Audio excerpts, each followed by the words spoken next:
Gece çöker sessizce üstüme, yıldızlar bakar mahzun halime. Bir tek sen varsın içimde Allah'ım, düşsem de tutarsın ellerimden. Kalabalıklar içinde yalnız kaldım, nice yüz gördüm de huzur bulmadım. Dünya yordu beni, kalbim daraldı, adını anınca içim ferahladı. Çocukluğumdan kalan bir dua gibi, annemin gözünde saklı bir amin gibi. Kalbime işlenmiş kutsal bir isim, her nefeste seni andım Allah'ım. Bazen günaha düştüm bilmeden, bazen sustum içimde ağlarken.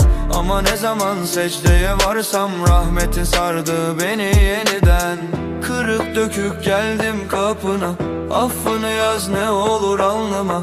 Bir kulunum, acizim Rabbim, sensiz karanlık her yanım. Gönlümde iman, dilimde Allah, yolumu aydınlatır her sabah. Düşsem de kaldırır merhametin, sonsuz şefaatin ya Allah. Gönlümde iman, dilimde Allah, sensiz eksik bütün dünya.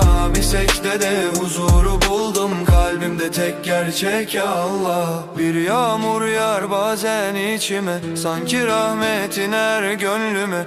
Bir kuş ötüşünde bile Rabbim seni anlatır bütün alemler. Dağlarda kudretin yankılanır, denizlerde adın saklanır. Bir yaprağın düşüşünde bile senin sonsuz hikmetin vardır. Ne mal kaldı ne de şöhret, hepsi bir gün olur elbet. Ama sana edilen bir dua kalır sonsuza kadar. Dünya bir misafirhane, ömür dediğin bir nefes. Bugün gülen yarın gider, baki kalan yalnız sensin.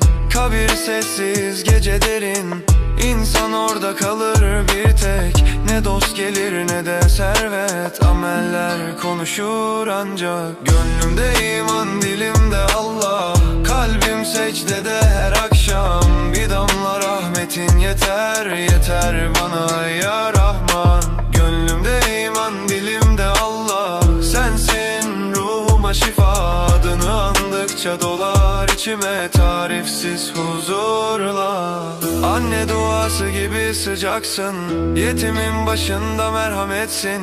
Aç kalan kuluna rızıksın, karanlık gecede nurumsun.